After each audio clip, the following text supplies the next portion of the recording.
तो पहला प्रणाम। लोकतंत्र के महापर्व पर आज मैं सभी देशवासियों को हार्दिक शुभकामनाएं प्रेषित करता हूं और लोकसभा चुनाव में विजयी सभी प्रत्याशियों को भी शुभकामनाएं देना चाहूँगा। और निश्चित तौर पर इस बार का चुनाव ऐतिहासिक चुनाव था। पूरे देश की नज़र इस चुनाव पर थी और जिस प्रकार से भारतीय जनता पार्टी ने 400 का नारा देकर एक मनोवैज्ञानिक दबाव पूरे देश के ऊपर डालने की कोशिश की, मतदाताओं को प्रभावित करने की कोशिश की, उन मंसूबों पर वो कामयाब नहीं हो पाए। और हमारे उत्तराखंड के जितने भी यशस्वी सांसद हैं भारतीय जनता पार्टी के, वो विजयी हुए हैं। आज उनको मैं शुभकामनाएं देना चाहूँगा और हम उनसे उम्मीद भी करेंगे कि वो प्रदेश के ज्वलंत मुद्दों पर काम करेंगे जो काम वो नहीं कर पाए। और हम इस बात से भी व्यथित हैं कि कांग्रेस पार्टी ने पहाड़ में अग्निवीर योजना का विरोध किया, महंगाई, बेरोजगारी, पलायन और तमाम मुद्दों पर जनता के बीच में जाकर अपनी बात को रखने का काम किया। लेकिन जनता ने भारतीय जनता पार्टी पर विश्वास जताया। हम जनता के जनादेश का सम्मान करते हैं और मैं ये भी कहना चाहता हूँ कि भारतीय जनता पार्टी ने जो अग्निवीर योजना उत्तराखंड पर थोपी, शायद उत्तराखंड के युवाओं को वो योजना पसंद आई, इसलिए भी मतदान हुआ। और किसान सम्मान निधि और जो फ्री राशन की स्कीम भारतीय जनता पार्टी की थी, उस पर भी जनता ने उनको जनादेश दिया। और दूसरा जो मेरा महत्वपूर्ण बिंदु है कि लोकतंत्र का चौथा स्तंभ मीडिया, जिनके ऊपर जिम्मेदारी होती है कि स्वतंत्र पत्रकारिता के माध्यम से ज्वलंत मुद्दों को समाज के सामने लाए, मीडिया की वो भूमिका नहीं रही। खासकर मीडिया ने एक प्रोपोगंडा के तहत मनोवैज्ञानिक दबाव बनाने के लिए फिर से देश की जनता के ऊपर एक एग्जिट पोल को प्रसारित किया और उस एग्जिट पोल ने सीधे शेयर मार्केट पर असर डाला और कई जो शेयर मार्केट पर इन्वेस्टमेंट वाले लोग थे वो भी प्रभावित रहे। लेकिन आज जब ईवीएम मशीनें खुली तो स्पष्ट हो गया कि एग्जिट पोल फेल हो गए। और ख़ासकर उत्तर प्रदेश जैसे बड़े राज्य ने जिस प्रकार से वहाँ के नौजवानों ने, माताओं ने, बहनों ने उस बात पर मोहर लगाई और एक संदेश दिया उत्तर प्रदेश से कि भारतीय जनता पार्टी ने जो नारा दिया था वो नारा मनोवैज्ञानिक दबाव के लिए था, फेल हो गया। और ऐसा ही हाल आपका महाराष्ट्र और अन्य राज्यों में भी रहा और भारतीय जनता पार्टी को भी लोगों ने वोट दिए। तो मेरा कहने का मतलब ये है कि आज स्पष्ट जनादेश किसी भी पार्टी को नहीं मिला। भारतीय जनता पार्टी 400 की बात कर रही थी, 240-41 पर आके रुक गई। इंडिया गठबंधन ने बहुत संघर्ष के बाद राहुल गांधी जी ने और देश के तमाम विपक्षी नेताओं ने भारतीय जनता पार्टी की तानाशाही और उनके जो राजशाही और प्रजातंत्र को बुलंद करने वाली जो आवाज़ थी उसके खिलाफ लड़े और एक सम्मानजनक अपने सांसदों के साथ वो भी इस लोकतंत्र के पर्व में बने हुए हैं। और निश्चित तौर पर मोदी जी जिस प्रकार की बात कर रहे थे कि हम 400 पार सीटें लाएंगे, वो हो नहीं पाया। और मैं ये मानता हूँ कि अभी भी इस 2020 मैच में बहुत कुछ बाकी है और नीतीश कुमार और चंद्रबाबू नायडू इसमें नायक और खलनायक की भूमिका में उभरे हैं और सत्ता की चाबी उनके पास है। आज जिस प्रकार से नीतीश कुमार जी, जिन्होंने इंडिया गठबंधन की नींव रखी और उसके बाद वो दल बदल के चले गए, एक बार फिर इंडिया गठबंधन की ओर निश्चित तौर पर नीतीश कुमार जी की नज़र रहेगी। और नीतीश कुमार जी को बखूबी ये आता है कि किस प्रकार से सत्ता को चलाना है।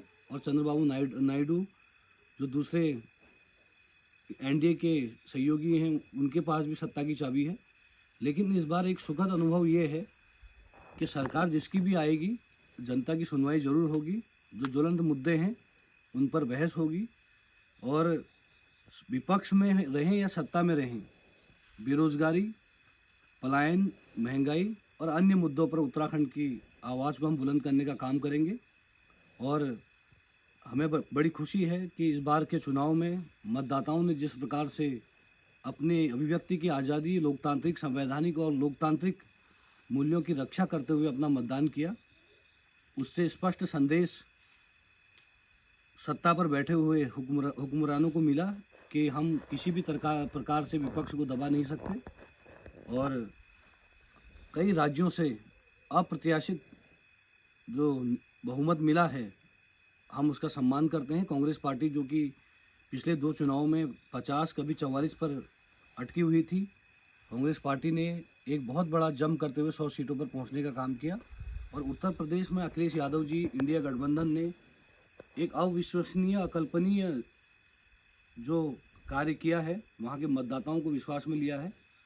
और उन्होंने भारतीय जनता पार्टी की जो 60 सीटों का लक्ष्य था, उस लक्ष्मण रेखा को भेदते हुए उन्होंने 40 सीटों से ऊपर जाने का काम किया है। और राजस्थान में भी बहुत अच्छा प्रदर्शन इंडिया गठबंधन का रहा। महाराष्ट्र को आप ले लीजिए और अन्य राज्यों को भी ले लीजिए, तो कुल मिलाकर कई साथी इन बातों को कह रहे हैं। अभी हमने बड़ा दुख होता है कि चुनाव आज भी भारतीय जनता पार्टी के कई ऐसे अंधभक्त हैं जो हिंदुत्व का ढोल पीट पीट कर ज्वलंत मुद्दों से जनता को भ्रमित करना चाहते हैं। तो हम उनको अवगत कराना चाहते हैं कि इन्होंने उत्तर प्रदेश में नारा दिया था, जो राम को लाए हैं हम उनको लाएंगे। लेकिन मैं इनको एक ही संदेश देना चाहता हूं कि राम लगभग 8000 वर्ष पूर्व इस धरती पर आए थे और वो एक देवात्मा थे।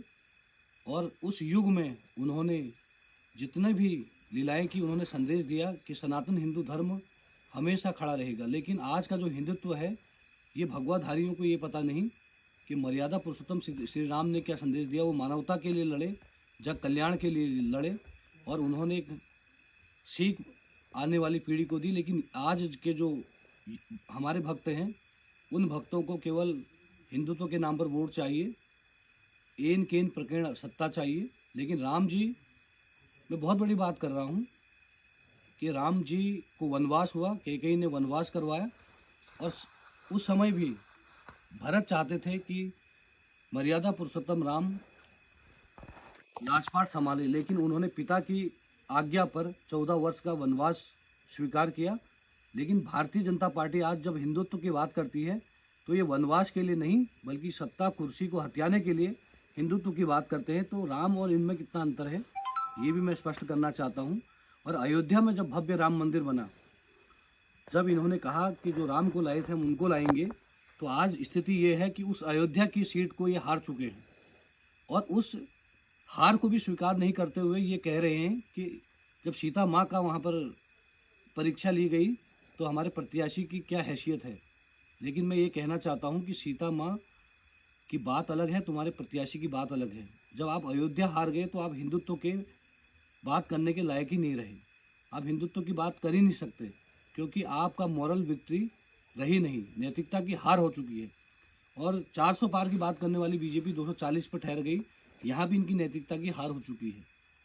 और दूसरी बात, स्मृति ईरानी जिस प्रकार से अमेठी पर बड़बोलापन दिखाती थी और जिस प्रकार से उन्होंने अमेठी पर बड़े बड़े दावे किए, आज अमेठी में ये हाल है कि एक साधारण से कांग्रेस के कार्यकर्ता ने, केएल शर्मा ने स्मृति ईरानी को हरा कर दिखाया कि लोकतंत्र में कितनी ताकत होती है। और अभी तो ये पिक्चर का ट्रेलर है, अभी पिक्चर बाकी है। और हम तो ये कहेंगे, सरकार कोई भी आए, चाहे इंडिया गठबंधन की आए या एनडीए की आए, लेकिन सत्ता पर जो बैठा हुआ जनप्रतिनिधि है, जो हमारे प्रधानमंत्री हैं, वो जन मुद्दों पर बात करें। आज भारत देश के जो मुद्दे हैं, वो हैं युवाओं को रोज़गार कैसे मिले, पलायन पहाड़ का कैसे रुके, इंफ्रास्ट्रक्चर कैसे डेवलप हो और हम संसाधनों को कैसे जुटाएं। लेकिन बहुत दुख होता है कि उत्तराखंड की जनता और हमारे भोली भाली जनता केवल 5 किलो राशन, 2000 रुपये किसान सम्मान निधि और दूसरे छोटे छोटे प्रलोभन में बहकर पुनः इनको अवसर दिया है। लेकिन हम उसका सम्मान करते हैं, जनादेश को कोई चुनौती नहीं दे सकता। लेकिन पीड़ा हमेशा दिल में रहेगी कि छोटे से राज्य उत्तराखंड, जिसके पास कुमाऊं और गढ़वाल रेजिमेंट है, जहाँ के युवाओं के पास केवल एक अवसर है रोजगार का कि फौज में भर्ती हो, उनका सपना है, वो सपना भारतीय जनता पार्टी ने चकनाचूर कर दिया। लेकिन सवाल बहुत बड़े हैं कि इतने बड़े छलावे के बाद भी भारतीय जनता पार्टी के 5 सांसद जीत गए। बेरोजगारी पर कोई बात नहीं हुई, महंगाई पर कोई बात नहीं हुई, पलायन पर कोई बात नहीं हुई, यहाँ के पहाड़ के पानी और पहाड़ के जवानी को रोकने पर कोई बात नहीं हुई। और आज भी कई भक्त केवल हिंदुत्व का ढोल पीट रहे हैं। तो मैं उन भक्तों को कहना चाहता हूँ कि सनातन हिंदू धर्म के ध्वजवाहक मर्यादा पुरुषोत्तम श्री राम 8000 वर्ष पहले धरती पर आए और उन्होंने मानवता का संदेश दिया, त्याग का संदेश दिया और प्रेम का संदेश दिया, और उनसे इन्होंने नहीं सीखा। इनको तीसरी बार भी सत्ता चाहिए और जहाँ राम मंदिर बना वहीं से सीट हार गई। तो ये हिंदुत्व की परिभाषा है। और मैं तो मर्यादा पुरुषोत्तम राम से एक ही चीज़ कहूँगा कि इनको सद्बुद्धि दें और ये सरकार में आए तो सबसे पहले नौजवानों को रोज़गार देने की बात करें। बेरोज़गारी बहुत बड़ा मुद्दा है। और दूसरी सबसे बड़ी बात, जब ये कहते हैं कि हम देश को विश्व गुरु बनाने जा रहे हैं, जिस देश की 80 करोड़ जनता आज भी 5 किलो फ्री का राशन ले रही हो, जिस देश में आज भी किसान को केवल 2000 रुपये दिया जा रहा हो, जिस देश में आज भी विभिन्न योजनाओं में प्रलोभन के नाम पर फ्री में पैसा दिया जा रहा हो, जिस देश के रिजर्व बैंक के आपातकाल का पैसा जो युद्ध के और दूसरे विषम परिस्थिति में पैसा उपयोग में आता है, उसका रिजर्व बैंक का खजाना खाली हो चुका हो, जो प्रधानमंत्री राहत कोष देश की जनता के पैसे से चंदे से जमा होता है, उसका कोई जवाब न मिलता हो, इलेक्ट्रल बॉन्ड पर जब सबसे बड़ा घोटाला हो जाए, तो ये तमाम मुद्दों पर बहस होगी, भविष्य में बहस होगी। और आज एक बात की खुशी है कि विपक्ष मजबूत स्थिति में खड़ा हो चुका है। आज सत्ता के समानांतर विपक्ष सरकार के ओर भी अग्रसर है और जो जीते हैं जनता का जनादेश है, उसको कोई भी अस्वीकार नहीं कर सकता। हम तो आज हमारे लोकसभा में जितने भी प्रत्याशी कोई भी दल से हों, जो जीते हैं उनको हम शुभकामनाएं देते हैं। उत्तराखंड के हमारे 5 सांसदों को शुभकामनाएं देना चाहते हैं और हम उनसे निवेदन भी करें कि अब वो जब अपने कार्यकाल को संभालें तो इन मुद्दों पर जिक्र होना चाहिए। तो आज बहुत खुशी हुई कि कई राज्यों से ऐसे अप्रत्याशित जनादेश आया है जो भविष्य की राजनीति को भी बदलने का संकेत दे रहा है। और ऐसे नौजवान भी आज चुनाव जीत कर आए हैं। हमारे भाटी जी राजस्थान से पहले विधायक का निर्दलीय चुनाव जीते और इस बार ऐतिहासिक रिकॉर्ड तोड़ मतदान से फिर सांसद चुनकर निर्दलीय जा रहे हैं। तो इस देश में ऐसे नौजवान भी हैं जिन्होंने मुद्दों पर चुनाव लड़ा और जीत कर जा रहे हैं। और मैं कांग्रेस पार्टी के हमारे नेता राहुल गांधी जी को विशेष धन्यवाद देना चाहूँगा कि आपने इंडिया गठबंधन के माध्यम से विपक्ष की आवाज़ को मजबूत करने का काम किया। उत्तर प्रदेश के हमारे नेता अखिलेश यादव जी, ममता बनर्जी, हमारे महाराष्ट्र के तमाम इंडिया गठबंधन के साथी और अन्य पूरे राष्ट्र में जितने भी हमारे गठबंधन के साथी हैं, उन्होंने बहुत संघर्ष किया। तो मैं सबको शुभकामनाएं देना चाहूँगा और आने वाली सरकार जिस भी पार्टी की बनेगी उनको भी शुभकामनाएं देना चाहूँगा और निवेदन करूँगा कि अब जो भविष्य की राजनीति हो वो हिंदू, मुस्लिम, सिख, ईसाई से हटकर मानवता के लिए हो, रोज़गार के लिए हो, देश की उन्नति प्रगति के लिए हो और जिससे भारत की पहचान पूरे विश्व में बन सके। ये मेरी प्रार्थना है। बहुत बहुत धन्यवाद।